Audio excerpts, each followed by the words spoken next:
Well,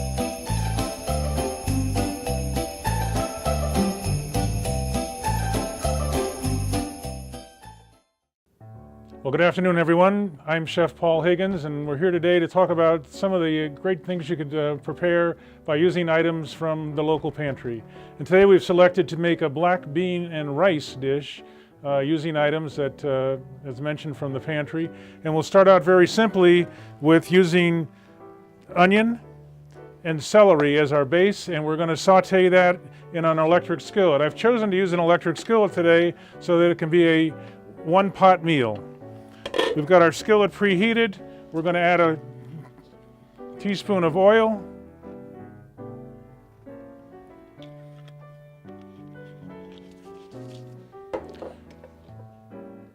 Now, the reason that we're using the onions and the celery is because of the aromatic flavors that they produce.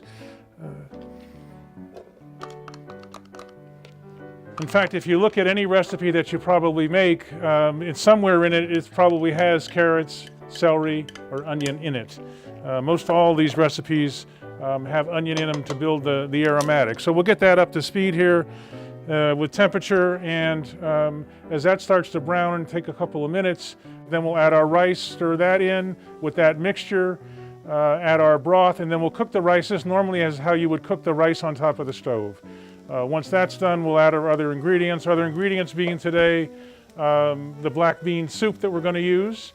Also, we have corn, and we have some diced tomatoes. We'll put all those together. That'll make our recipe come together. And our seasoning for this is going to be cilantro. This kind of takes on a Latin, South American kind of a flavor to it.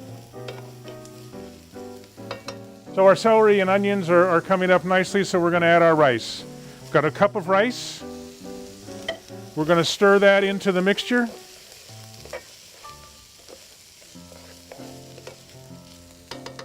That'll brown up. Then we're going to add our stock, 2 cups. This is chicken stock that we're using.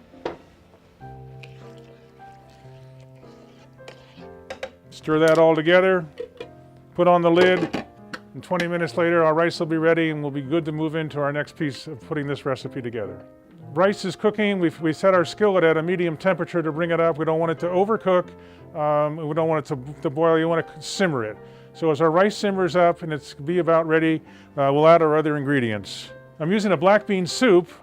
Black beans sit on the shelf at the food pantry. They're just not a popular item.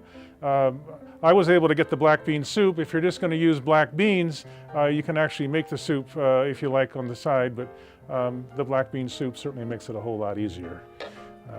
Adding the soup, getting that into the mixture, and this is where really we're going to start developing the flavor profile. We also have a small can of tomatoes, diced. Now, these tomatoes have seasonings in them, so it's going to also help in the flavor profile. Got a few little chilies in it, and the dish does have a little tang to it. Got 1 can of corn. Now you could also use frozen corn, or if in season, of course, you'd want to use fresh corn.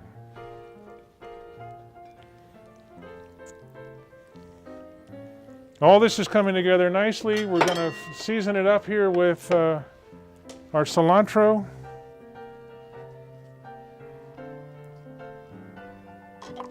And we're going to finish it. I've got a half a lime. We're going to put in some fresh lime juice.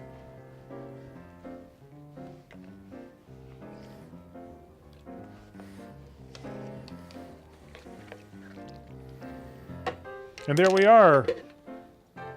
25 minutes later, we have a wonderful dish of black beans and rice for the whole family to enjoy. You can have it as a side dish, or you can add to it to make it into an entree. You could add chicken to it if you like. You could add beef to it if you like.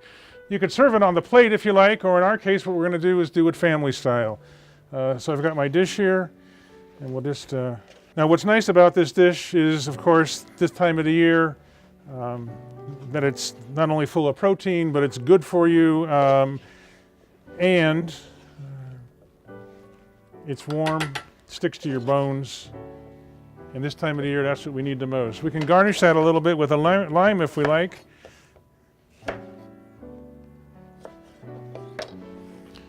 Something real simple like that, and off it goes to the table. And if you like additional lime, there you are. There's our beans and rice. Enjoy.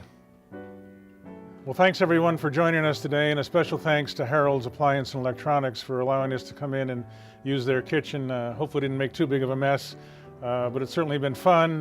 The crew here and everyone has certainly enjoyed the opportunity to come together and be part of this and support the Knox County Food for the Hungry program. So hopefully you'll support it as well, and we'll keep Knox County growing and doing all the good things that we do in our community.